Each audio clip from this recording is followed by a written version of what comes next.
अबे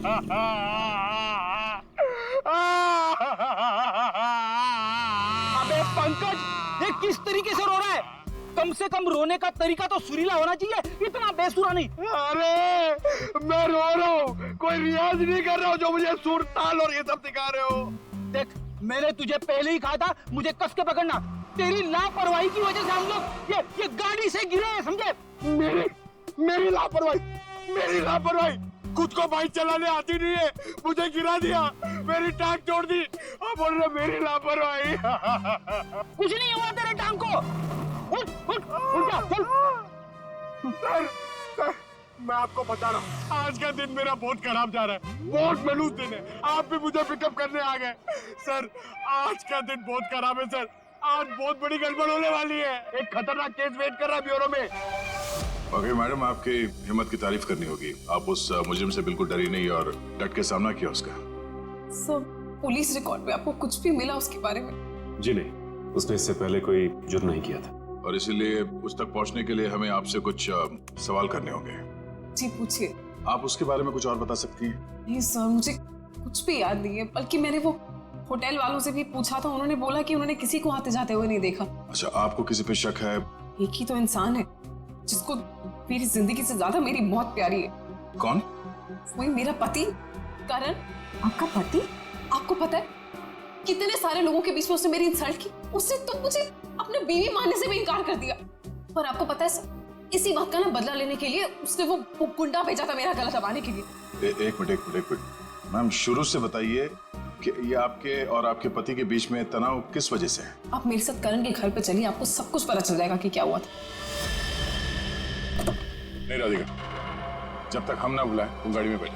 मगर क्यों? प्लीज राधिका जी, आप बात को समझने की कोशिश कीजिए, हम आपको जल्दी ही अंदर बुलाएंगे। ठीक है, बैठती हूँ।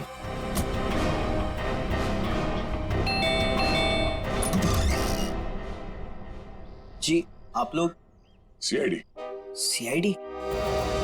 अंदर आइए प्लीज। आइए बैठिए। ये आप लोग कहीं बाहर जाने वाले हैं क्या? नहीं, हम बस बाहर से आए थे, मगर बात क्या है? आपकी तारीफ? जी, ये मेरे मामा हैं, जतिन मामा, और मैं करण कुमार, इस घर का मालिक। क्या बात है ऑफिसर, आप लोग यहाँ ऐसे? मुझे थोड़ी घबराहट सी हो रही है। घबराने की कोई जरूरत नहीं। देखिए, हम लोग सिर्फ आपकी बीवी से कुछ पूछताछ कर रहे हैं। मेरी बीवी? वो तो ऊपर है। ऊपर है? वो तो नहीं, हम उनसे ऊपर ही चल के मिल लेते हैं, आपकी श्रीमती जी से। आखिर बात क्या है ऑफिसर? अनीता ने आप लोगों को बुलाया? वो भी पता चल जाएगा, आइए। आइए। अनीता, अनीता कहाँ चली गई? बाथरूम में पानी भरने की आवाज आ रही है। श्रेया? हाँ, इस वक्त उसके नहाने का समय होता है। अनीता जी, अनीता जी। सर, दरवाजा खुला है। अनीता जी।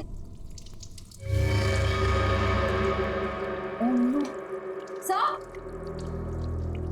अनीता जी, अनीता जी। अनीता, अनीता क्या हुआ? तेरी तो मर चुकी है। अनीता, अनीता, अनीता, एक मिनट, करण आप समझिए प्लीज। अनीता को क्या हुआ? ले जाओ। करण जी, आप मेरे साथ बाहर चलिए प्लीज। आइए।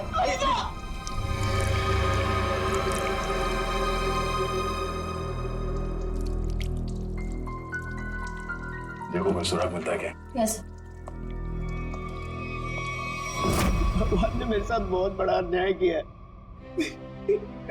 मेरी अनीता को मुझसे छीन लिया। करण बेटा, संभालो अपने आप को। ये सुधा कहाँ गई? सुधा? सुधा जी का कमरा कहाँ है? वो रहा। बढ़िया, जरा सुधा जी को बाहर लेके। नहीं, आप बैठिए। माफ कीजिएगा, मगर हमें आप लोगों से कुछ सवाल करने होंगे। सर, ये बताइए। हाँ सर, वो सुधा जी। क्या हुआ माँ को? हाँ, क्या हुआ माँ को? माँ, माँ, माँ, माँ, सुधा? माँ, माँ, माँ, आंखें खोलो। कहीं माँ भी? नहीं, जिंदा है, नब्ज धीमी चल रही है। बड़ी एम्बुलेंस बुलाओ जल्दी। माँ। सचिन, माँ आंखें खोलो माँ। माँ माँ आंखें खोलो। इन दोनों का कहना है कि ये अभी अभी घर आए हैं। पता लगाना होगा कि सच्चाई क्या है। दोनों को अलग अलग ले जाके पूछताछ करनी होगी। नाक और कान में खून है। शरीर पे कोई चाकू या कोई हथियार के निशान नहीं। मुझे लगता है नहाने से पहले इसने कुछ खाया पिया होगा और किसी ने इसके खाने में ही कुछ मिला दिया होगा। हाँ, कि बाथरूम में सब सामान जगह पर है। हाथापाई या मारामारी का कोई निशान नहीं। वही तो।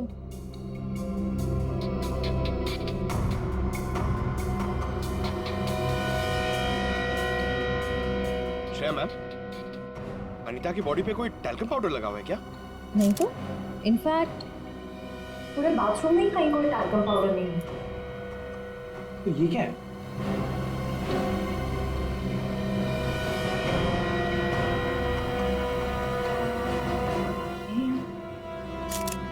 कहीं अनीता की मौत का इस पाउडर से लेना देना तो नहीं? सर मैं भी अपनी माँ के साथ अस्पताल जाना चाहता हूँ सर। मुझे उनकी बहुत चिंता हो रही है, प्लीज सर मुझे जाने दीजिए। घबराइए नहीं, हमारा एक ऑफिसर गया आपकी माँ के साथ उनका ध्यान रखने के लिए। और एक बार ये तहकीकात पूरी हो जाए हमारी, उसके बाद आप भी जा सकते हैं हॉस्पिटल अपनी माँ से मिलने। सर आपको जो भी पूछना है आप पूछिए सर। यहाँ आपके घर में 4 लोग थे। अनीता जी का खून हो गया, आपकी माँ बेहोश पड़ी थी, तो आप बचे 2, आप और आपके मामा जी। आप हम दोनों पे शक कर रहे हैं? क्या करें हम, सीआईडी वालों का काम ही कुछ ऐसा होता। शुरुआत शक की बुनियाद से ही होती है। आप हम पर शक कर रहे हैं सर? हमारे घर में इतने सारे नौकर भी तो हैं। मेरा मतलब थे। हे, आज दोपहर को माँ ने सारे नौकरों को पनवेल भेज दिया सर, हमारे फार्म हाउस पे। वहाँ पे रेनोवेशन चल रही है, लेकिन अब तक तो उनको आ जाना चाहिए था। आज ही नौकर को बाहर भेजा और आज ही ये सब कुछ हो गया। ये कोई संयोग तो नहीं हो सकता। आपने आखिरी बार अनीता को जिंदा कब देखा था? आज दोपहर को 1 बजे से। उसके बाद मैं ऑफिस चला गया और फिर मामा जी के साथ वकील के यहाँ। करण ने मुझे 1:30 बजे संगानेर रोड से पिकअप किया। वहां से हम वकील के पास गए। और इस बीच आप दोनों की अनीता जी या सुधा जी से कोई बात हुई थी? नहीं, कोई बात नहीं, कोई फोन भी नहीं आया। वकील के साथ मीटिंग करने के बाद हम 4 बजे तक घर लौट आए। और घर का दरवाजा किसने खोला? मैंने आपको कहा ना, घर में सबके पास एक एक चाबी है घर की। मैंने अपनी चाबी से दरवाजा खोला और मैं और मामा जी घर में आ गए। हमें 5 मिनट भी नहीं हुए थे बैठे हुए कि घर की घंटी बजी और देखा कि आप लोग आ गए सर। और इस बीच आपने जाके देखा नहीं कि आपकी माँ और आपकी बीवी अनीता कहाँ है? सुधा दीदी रोज दोपहर से शाम दवाई खा के सो जाती थी, मगर हाँ, घर लौटने के बाद करण ऊपर जरूर गया था। क्या कहा आप? करण ऊपर गया था? जी। चलो।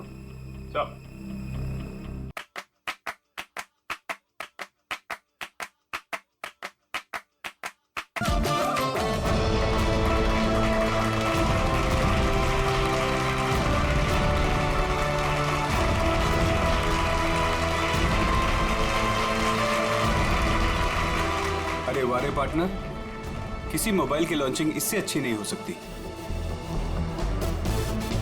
देखो शायला कैसे सबको दीवाना बना रही है। मैंने तो पहले ही कहा था, शायला के जुड़ने से हमें बहुत फायदा होगा।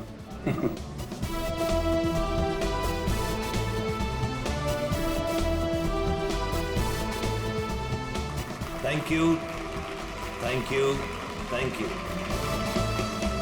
ग्लोबल मोबाइल के नए फोन के लॉन्च पर आप सभी का स्वागत है। उम्मीद है आप सभी को बहुत मजा आ रहा होगा और आप मीडिया वालों की बेसब्री को मैं समझ सकता हूँ। आपके सवालों का जवाब देने आ रहे हैं हमारे ग्लोबल मोबाइल के सीईओ मिस्टर करण।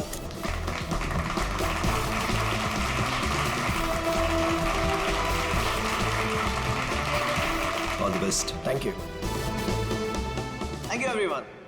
आप लोग अपना कीमती वक्त निकाल कर यहाँ आए, इसके लिए आप सभी का बहुत बहुत शुक्रिया। Thank you. आज मैं बहुत खुश हूं क्योंकि आज मैं आप सबको अपनी कंपनी का वो मोबाइल देने जा रहा हूं जो आपकी रोजमर्रा की जिंदगी को और भी आसान कर देगी। सो जोरदार तालियों से स्वागत कीजिए टेक्नोलॉजी के नए आविष्कार का, my new phone global mobile X4।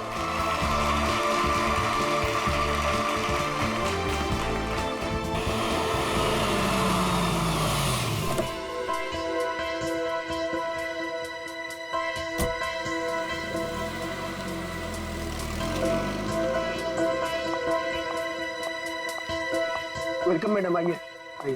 Function कहाँ चल रहा है? हॉल नंबर 1 में। ओके। क्या ये बात सच है कि आपका मोबाइल बाकी मोबाइल की तुलना में बेहतरीन बैटरी लाइफ और परफॉर्मेंस देंगे? अभी जो हमने सॉफ्टवेयर का इस्तेमाल किया है वो बहुत ही एडवांस्ड है और ये हमारे फोन को एक नया करण! करण? करण? करण? करण? ये कौन है मामा जी? पता नहीं। मैं तुम्हें देखिए कितनी खुश हूँ करण। मैं कितना परेशान हो गई थी। I'm so happy to see you. Excuse me, छोड़िए। कौन है आप? क्या बदतमीजी है? मुझे लगा तुम मुझे पहचान लोगे। और यहाँ पर क्या लगा रखा है? हाँ, मुझे मेरे नाम से बुलाओ ना। मुझे पता भी नहीं कि तुम कौन हो, तो तुम्हारा नाम कैसे पता चलेगा मुझे? तुमने अपना एड्रेस बदल दिया, अपना फोन नंबर बता दिया, फिर भी मैंने तुम्हें ढूंढ निकाला। 2 साल इंतजार किया है मेरे कारण। 2 साल? Hey, no photographs. नीचे कीजिए। No camera, please. Please. Please. अब मैं समझा, तुम्हें जरूर किसी और मोबाइल कंपनी ने भेजा है हमारे इस फंक्शन को खराब करने के लिए, राइट? ये क्या कह रहे हो तुम? हाँ, सही कह रहा हूं मैं। इतनी घटिया हरकत करने के लिए कितने पैसे मिले थे? बस बहुत बोल दिया तुमने। हाँ, बहुत अपमान कर दिया तुमने मेरा। तुम्हें जानना है कि मैं कौन हूँ? हाँ, मैं तुम्हारी बीवी हूँ, राधिका। कुछ याद आया? बस बहुत हो गया। एक शब्द भी बोला ना, वरना सिक्योरिटी को बुला के तुम्हें धक्के मार के यहाँ से बाहर निकाल दूंगा मैं। सिक्योरिटी! धमकी किसको दे रहे हो तुम? हाँ, जिसको जाके बोलना है ना बोलो जाके। साथ फेर ली मैंने तुम्हारे साथ, शादी की है मैंने तुमसे। इनफ! बहुत बोल लिया यार तुमने। करण बेटा शांत हो जाओ। इस रिश्ते के बीच में अब और कोई नहीं आएगा। करण रुको!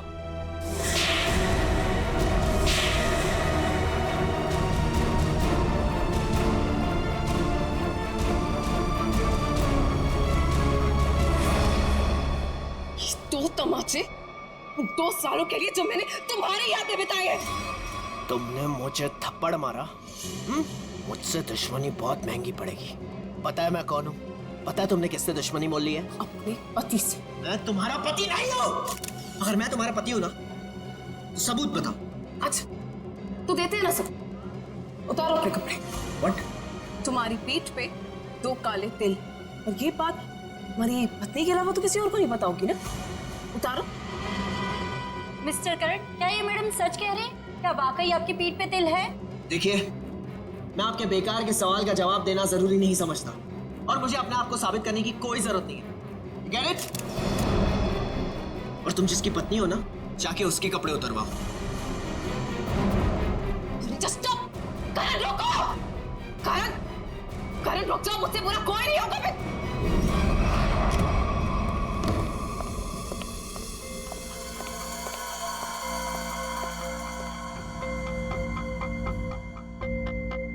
छोड़ूंगा नहीं मैं उस औरत को। उसकी इतनी हिम्मत कि उसने सबके सामने मुझे 2 झापड़ मारे। करण कुमार की इतनी बड़ी इंसल्ट जिंदगी में किसी ने नहीं की। जरा मैं भी तो सुनूं, कौन है ये औरत जिसने मेरे पति श्री करण कुमार जी का इतना बड़ा अपमान किया? देखो अनीता, मैं पहले ही बहुत बुरे मूड में हूँ। मेरे जख्म पे मरहम तो नहीं लगा सकती, कम से कम नमक तो मत छिड़को। मरहम लगाने के लिए तो कपड़े निकालने पड़ते हैं ना, जैसा कि उस औरत ने कहा था। तुम्हें कैसे पता चला? तुम्हारे जैसा पति हो ना, तो सोते वक्त भी आंखें खुली रखनी पड़ती है। क्या मतलब तुम्हारा? सच सच बताओ कि कौन है वो औरत? अगर वो तुम्हारी पत्नी है तो फिर मैं कौन हूँ? तुमने मेरे साथ धोखा किया। एक मिनट बंद करो ये सब तुम, और अपनी इल्जामों की गाड़ी पे जरा ब्रेक लगाओ। मैं उस औरत को जानता तक नहीं, कभी मिला नहीं उससे। वो झूठ बोल रही है। झूठ बोलने वाले इतने यकीन से झूठ नहीं बोलते हैं। चलो मान लिया वो तुम्हारी पत्नी नहीं है, लेकिन कुछ तो कुछ गड़बड़ की होगी तुमने। सच सच बताओ कि कौन है वो? क्या रिश्ता है तुम्हारा उस औरत के साथ? ये कैसी बातें कर रही हो तुम? मुझ पे शक कर रही हो? मुझ पे? मैं एक वफादार पति हूँ। हाँ पता है कितने वफादार हो तुम। अगर अपने झूठ का ज्यादा ढोल बजाया ना तो केस कर दूंगी तुम पे। पता है ना अदालत बेवफाई की क्या सजा देती है? बेवफाई? मैं कोई बेवफाई नहीं कर रहा हूँ। वो औरत अपने आप को राधिका कह रही है। राधिका? राधिका? क्यों? तुम्हारा जो खबरी था, जो इतना मिर्च मसाला लगा के तुम्हें इतनी सारी खबरें दे रहा था, उसने ये नहीं बताया कि वो औरत अपने आप को राधिका कह रही है। मगर वो राधिका कैसे हो सकती है? राधिका वही तो मैं कह रहा हूँ, वो राधिका कैसे हो सकती है? तुम ही सोचो, राधिका को मरे हुए 2 साल हो गए और वो एक मरे हुए इंसान के बारे में इतना घटिया मजाक कर रही है। मैं उसे छोड़ूंगा नहीं। डैडी ने सही कहा था कि बेटा ये लड़का तुम्हारे लिए ठीक नहीं है। अरे मेरी तो जिंदगी बर्बाद हो गई। देखो, अब एक शब्द भी और बोला ना तो तुम्हें सीधे तुम्हारे डैडी के घर भेज दूंगा मैं, समझी तुम? देखो, एक मिनट, ऑफिस से फोन है, मुझे जाना होगा। हाँ मैं आ रहा हूँ। करण, रुको करण, सुनो करण। आइए सासू माँ, चाहे मैं कितना भी चीख लूं चिल्ला लूं, पर आपके बेटे के कानों पर तो जू तक नहीं रेंगती है। अरे बहू, मैं तो दवाई खा के सो रही थी, तुम्हारे शोर से उठ गई। तो आपको अब मेरा गम शोर लगने लगा है।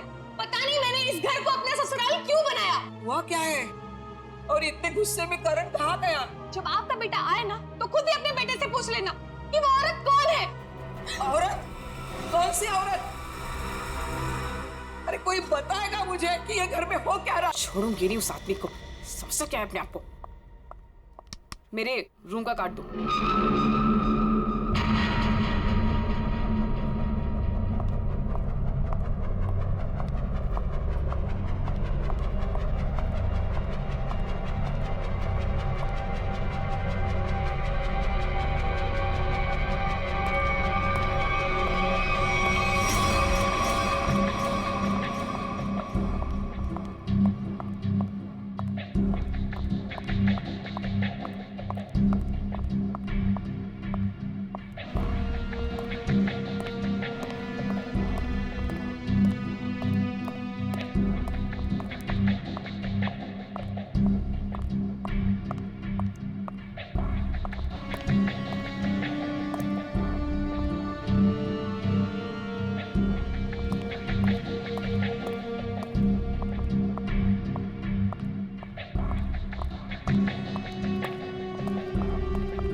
बहुत होशियार समझती है अपने आप को।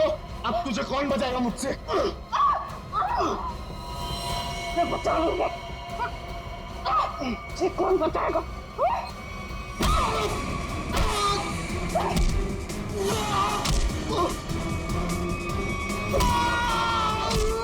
किसने भेजा तुझे? हाँ? मेरे पति के दूसरे बीवी ने भेजा है ना? तुझे पता है वो नकली है, इसलिए मैं हूँ। तुझे तो पुलिस वाले बताएंगे हम, समझा?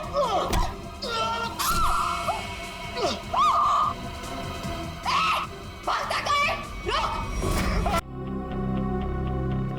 जतिन जी का कहना है कि करण आते ही सबसे पहले ऊपर सीढ़ियों पे गया। अच्छा, तो आपने मरने से पहले अपने बीवी को देखा होगा? जी नहीं। नहीं? तो मामा जी झूठ बोल रहे? नहीं तो मैंने ऐसा तो नहीं कहा था ना। मैं ऊपर जा रहा था, लेकिन कमरे तक पहुंचने से पहले मेरा फोन बजने लगा। ऊपर नेटवर्क का प्रॉब्लम है, इसलिए मैं वापस नीचे आ गया। पता नहीं क्यों चाह कर भी हमें यकीन नहीं हो रहा आप दोनों के बयान पर।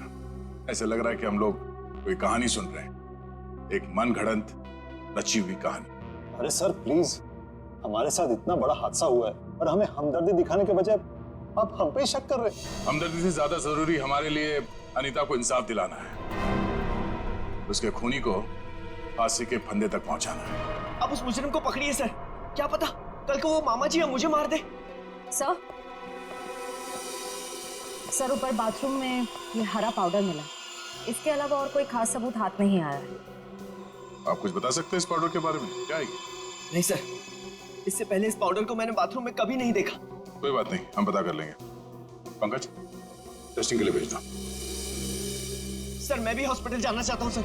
सर प्लीज मुझे जाने दीजिए, मुझे अपनी माँ से मिलना है sir. Please sir, please please sir, जाने दीजिए इसे। अभी नहीं। लेकिन क्यों नहीं?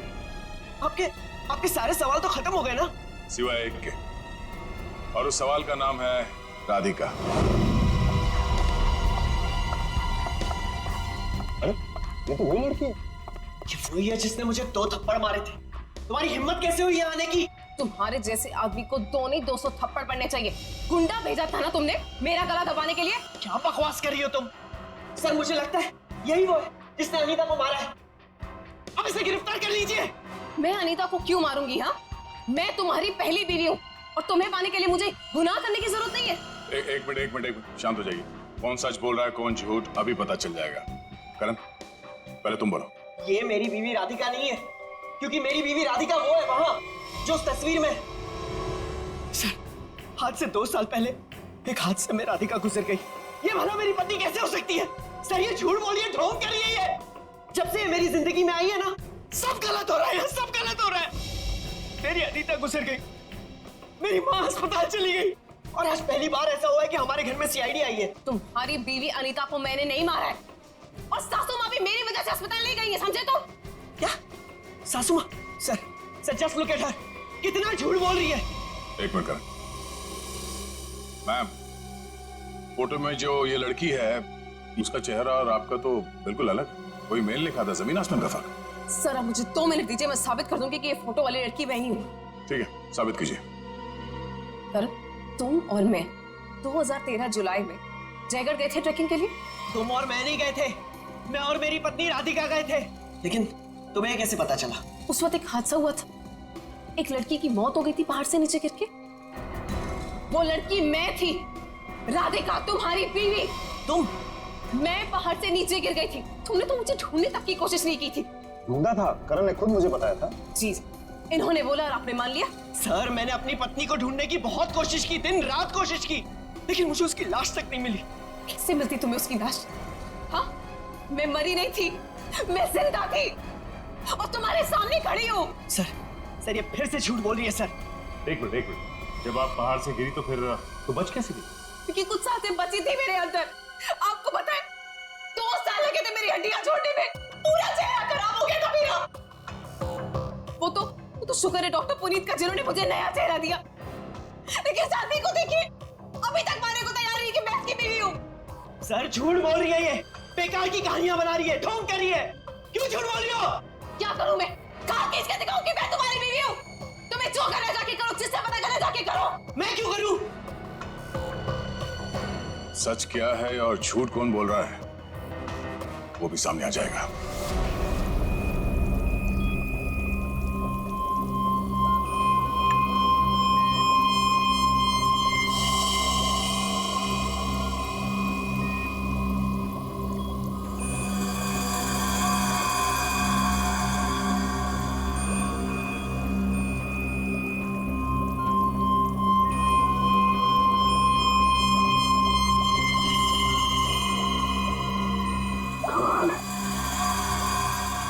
होशियारी और बेवकूफी का ये अजीब सा संयोग। कालू के साहब, आप इतने उलझे क्यों लग रहे हैं? आपको तो खुश होना चाहिए, इस बार हमने जो तगड़ा सबूत दिया है आपको, वो पाउडर। अगर वो पाउडर आप लोग नहीं भेजते ना तो भी मैं अपना काम चला देता। कैसे बताता? एक हाँ मेरे साथ। ये देखो, ठीक वैसा ही हरा रंग जैसे हरे रंग का पाउडर आप लोगों को मिला।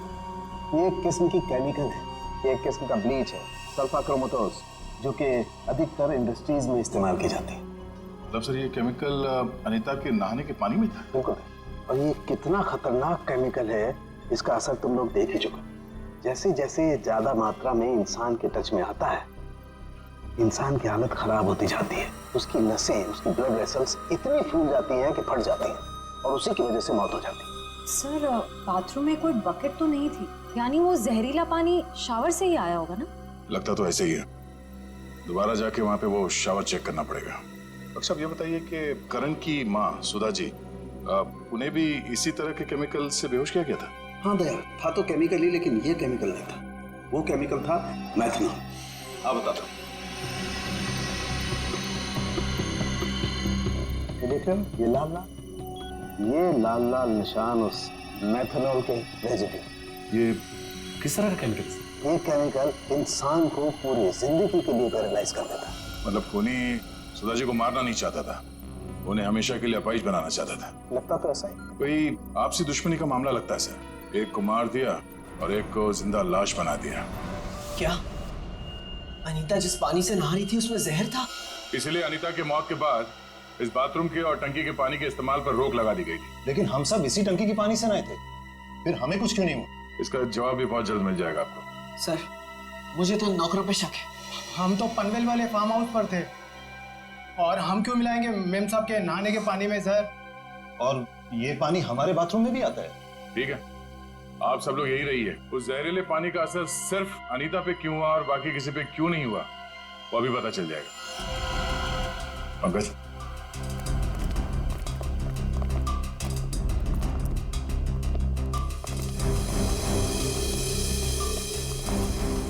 बड़ी शावर को खोलो। अगर जहर पानी में है तो उस केमिकल के अवशेष इसमें जरूर मिलेंगे।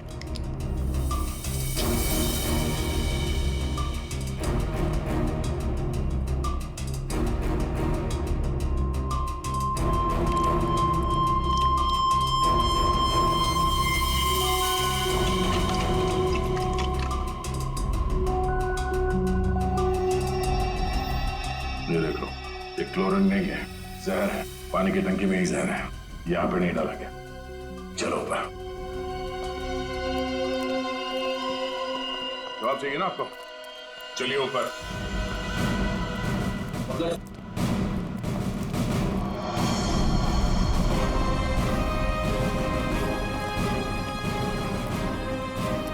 सर ये पानी की टंकी में जहर क्यों होगा? अगर इसमें जहर होता तो हम सब जिंदा कैसे? हो सकता है आप लोग कई दिनों से नहाए नहीं हो। फॉरेंसिक किट लाए हो? सर वो नीचे। प्लीज लिया। Yes sir. इस पानी की टंकी तक कोई घर वाला ही आ जा सकता है ना? हाँ, घर का कोई सदस्य या नौकर? सर हम में से ऐसा कोई क्यों करेगा? अब ये काम तो किसी बाहर वाले का हो नहीं सकता। बाहर वाला कोई भी इतनी आसानी से आपके घर के पानी की टंकी तक कैसे पहुंचेगा? क्यों नहीं पहुंच सकता? पिछले हफ्ते एक प्लम्बर भी तो आया था यहाँ। इंटरेस्टिंग। पर आप लोगों की जानकारी के लिए बता दूं, इस जहरीले पानी का असर सिर्फ अनीता पे इसलिए हुआ क्योंकि खूनी ने वो जहर पानी में उस वक्त मिलाया जब अनीता नहाने के लिए गई। हाँ सर, ऐसा हो सकता है क्योंकि घर पे सबको पता था कि अनीता किस वक्त नहाने जाती है।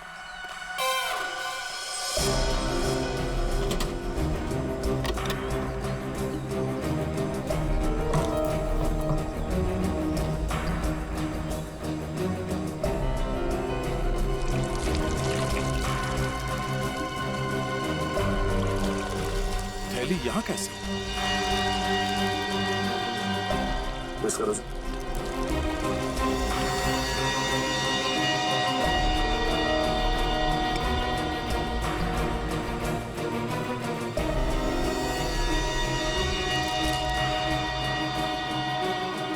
सर हाँ? पानी में जहर है। क्या?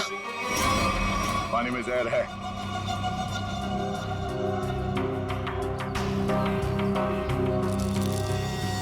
अंकुश?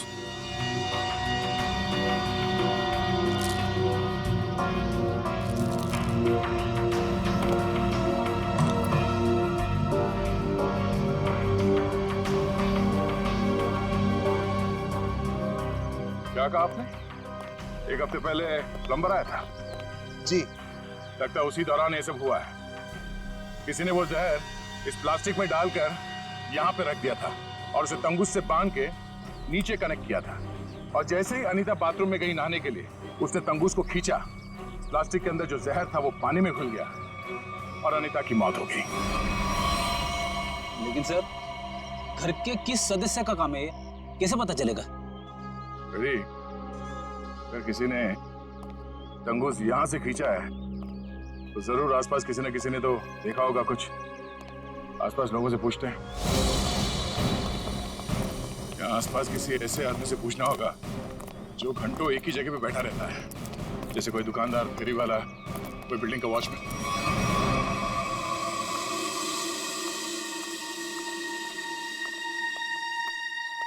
सुनिए भाई साहब, वो आइए आइए बहन जी, एकदम ताजी सब्जी है। कौन सी दूं? नहीं, मुझे सब्जी नहीं लेनी है, मैं सीआईडी से हूँ। हमें आपसे कुछ सवाल करने। सवाल? कौन से मैडम सवाल? तो आप रोज बैठते हो यहाँ पे सब्जी बेचने? पिछले 2 साल से हम यहाँ दुकान लगा रहे हैं साहब। तो पिछले 2 साल से आप ये सामने वाला घर भी देख रहे होंगे? हाँ साहब।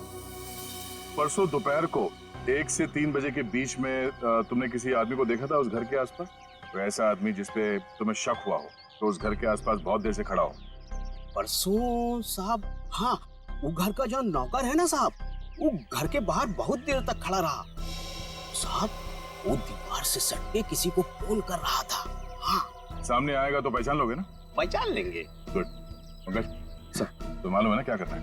हाँ सर, आज वो घर पे कपड़े धोने का टर्न मेरा है और जूनियर को मेरे कुत्ते को खाना भी खिलाना था और एक काम था सर वो यार। पंकज, तुम हमेशा से इतने इंटेलिजेंट थे क्या? मैं इस केस की बात कर रहा हूँ। अरे ये सर सॉरी, थोड़ा कंफ्यूज हो गया था सर। तो जाके उस घर से नौकरों को ले आओ, और हाँ, उन्हें क्या कहना है पता है ना, कि वो भी मुझे समझाना पड़ेगा। नहीं सर, पता है सर, मैं अभी लेके आता हूँ। सर, इसे अकेले क्यों भेज दिया? जरूर कुछ ना कुछ गड़बड़ करेगा ये। अच्छा, मोटो भाई की एक्सीडेंट जैसी गड़बड़? आपको पता चल गया? सीआईडी में हूँ, बाहर की खबर रखने से पहले अंदर क्या हो रहा है ये जानना बहुत जरूरी। इसमें मेरी गलती नहीं थी, पंकज की थी। रेडी, अभी शिकायत विकायत करना बंद करो। अच्छा पंडित, वो भाजी वाला देख रहे हो? वो वहाँ, हाँ, जिसने आपके पीवी के नहाने के पानी में जहर डाला है, वो उसे पहचानता है क्या? चलो जल्दी इधर आओ।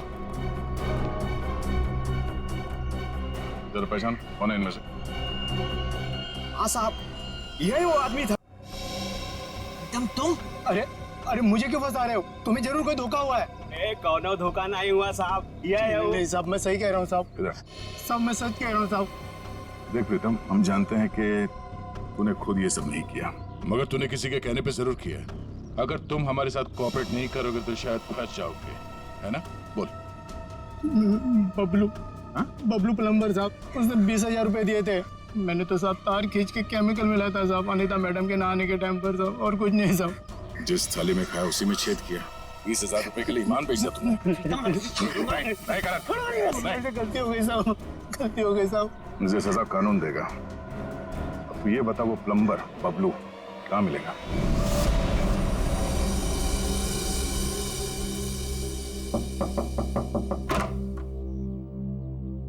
नमस्ते। नमस्ते। बबलू है क्या? आप लोग बाद में आना, बबलू अभी घर पर नहीं है। कहाँ गया बबलू? काम पे गए हैं। आप अपना नंबर दे दीजिए, वो आएंगे तो मैं उन्हें दे दूंगी। नंबर? जी, गर्मी बहुत है, एक गिलास पानी मिल सकता है? अभी लाई। जी।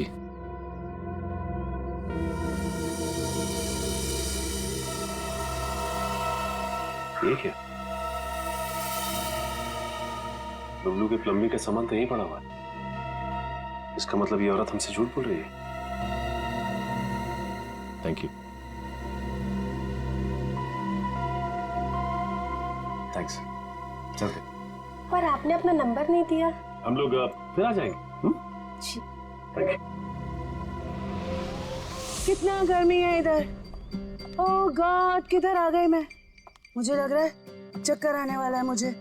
ओह गॉड। अरे भाई साहब सुनिए, ये बबलू किधर रहता है? बबलू प्लम्बर इधर रहता है। इधर? Okay thank you. Bablu, Bablu बाहर आ जाओ। देखो बाहर आ जाओ, वरना मुझे पुलिस को बताना पड़ेगा कि तुमने मेरा बेल्जियम का पाइप और जापान का नल का चोरी किया है। बबलू, बबलू। आप कौन हो मेम साहब, और इस तरह से शोर क्यों मचा रहे हो? अरे कैसे शोर नहीं मचाएगा? मेरे घर में बबलू ने डाका डाला है, डाका रॉबरी किया है। 1.5 लाख का पाइप चोरी किया है मेरा इटालियन मार्बल वाला बाथरूम से, एंड 2 लाख का जापान का नल का चोरी किया है। 2 लाख का नल का? इन अमीरों के पास कितने फालतू पैसे होते उड़ाने के लिए। देखो मेरा टाइम वेस्ट नहीं करो। बबलू, लास्ट वार्निंग दे रही हूँ तुम्हें, मैं पुलिस को फोन कर रही हूँ। बबलू। मैडम, आपको जरूर कोई गलतफहमी हुई है। मैंने जापान का नलका देखा ही नहीं, तो उसे चुराऊंगा कैसे? अब तो जापान के नलके की छोड़ और जेल के नलके की सोच। सीआईडी वालों ने मेरे साथ धोखा किया, मुझ पे झूठा इल्जाम लगाया। क्या करे, कभी कभी चूहों को बिल से निकालने के लिए सीआईडी को ऐसी चालबाजियां करनी पड़ती, समझा? अब बोल, अनीता को जहर क्यों दिया? जहर? पाउडर में जहर था? मुझे वाकई नहीं पता था। तुझे क्या लगा पानी के कीड़े मारने की दवा है वो? हा? पता नहीं साहब, मैंने इतना सोचा ही नहीं था। 50,000 रुपए मिल रहे थे, मैंने बिना दिमाग लगाए चुपचाप काम कर दिया। किसने दिए 50,000 रुपए तुझे? मुझे नहीं पता, एक फोन आया था होटल से। कौन से होटल से फोन आया था? Excuse me ma'am. Good afternoon sir. Good afternoon ma'am. हमारे होटल में आपका बहुत बहुत स्वागत है। अरे वाह, इतने प्यार से हमारा स्वागत किया। जनरली सीआईडी को देख के तो लोग मायूस हो जाते हैं। सीआईडी? क्या बात है सर? इसे पहचानती हैं आप? नहीं पहचानती। क्या बात, मतलब आपने कभी देखा ही नहीं है? याद तो नहीं आ रहा है। ठीक है, हम आपको याद दिला देते हैं। बबलू नाम है इसका। पिछले हफ्ते यहाँ इस होटल से एक पैकेट लेने आया था आप ही के होटल में किसी गेस्ट से। कौन सा गेस्ट था सर? अगर ये सब कुछ हमें पता होता तो यहाँ क्यों आते? एक्चुअली यहाँ हर रोज बहुत गेस्ट आते हैं और पिछले हफ्ते यहाँ कौन कौन रुका था ये कैसे याद रहेगा? हाँ, ये बात तो है। पर आपके पास कोई रजिस्टर, कोई रिकॉर्ड्स के लिए आपके मेहमानों के या जो लोग उनसे मिलने आते हैं रखते होंगे ना? तो आप जरा उसमें चेक कीजिए और बताइए ये बबलू किससे मिलने आया था। हाँ सर, मैं चेक कर लेती हूँ। प्लीज।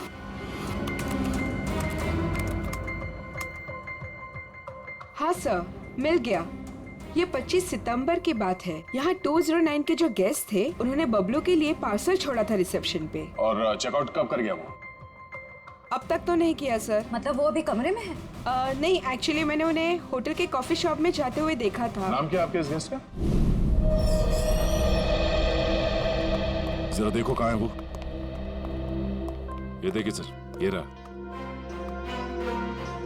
मिस्टर करण, आप यहाँ? ये सवाल तो मैं भी आप लोगों से पूछ सकता हूँ। हाँ, ये बात तो है, ये सवाल आप भी कर सकते हैं, मगर चूंकि सवाल हमने पहले किया है तो आप जवाब दीजिए। वो मुझे यहाँ का ऑमलेट और कॉफी बहुत पसंद है, इसलिए थोड़ी पेट पूजा करना आ गया था। अरे वाह, तुम मेरे लिए भी बोल दीजिए। सब मेरे पेट में चूहे तोड़ रहे हैं। तुम्हारे चूहों को कह दो कुछ देर के लिए इंतजार करें, क्योंकि हम यहाँ जिस खास शख्स से मिलने आए हैं पहले उससे तुम मिलने।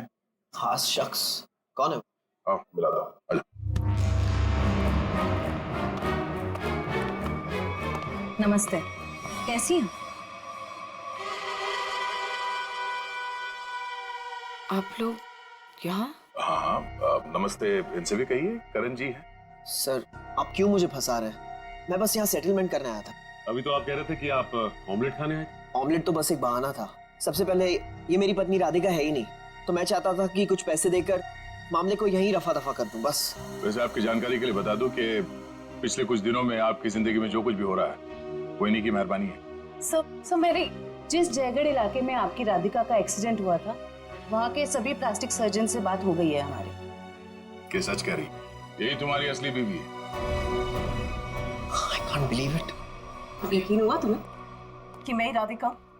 यकीन तो हमें भी हो गया कि अनीता का खून, हमारे पास मदद के लिए आने का वो ड्रामा और सुधा जी के ऊपर हमला, ये सब तुम्हारी दिमाग की उपज है।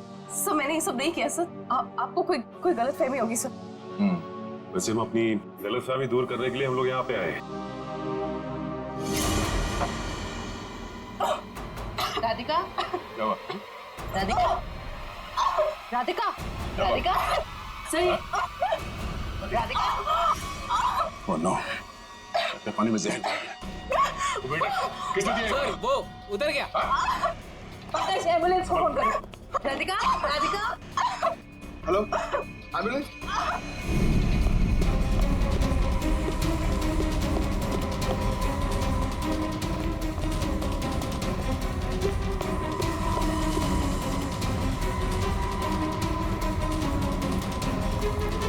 और कहाँ भाग हो गया? जाने दो मुझे। हाँ? जाने दो मुझे। जाने दो मुझे। जाने दे।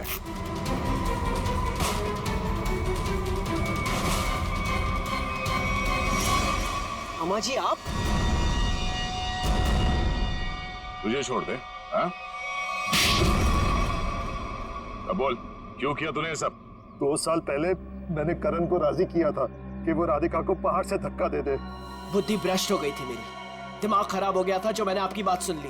आगे बताओ, सुधा जी के इस हालत के जिम्मेदार तुम ही हो ना? सुधा के खाने में मैंने ही गड़बड़ की थी। और राधिका जब पहाड़ से नीचे गिरने के बाद भी नहीं मरी तो तुमने इसके दिमाग में जहर घोला।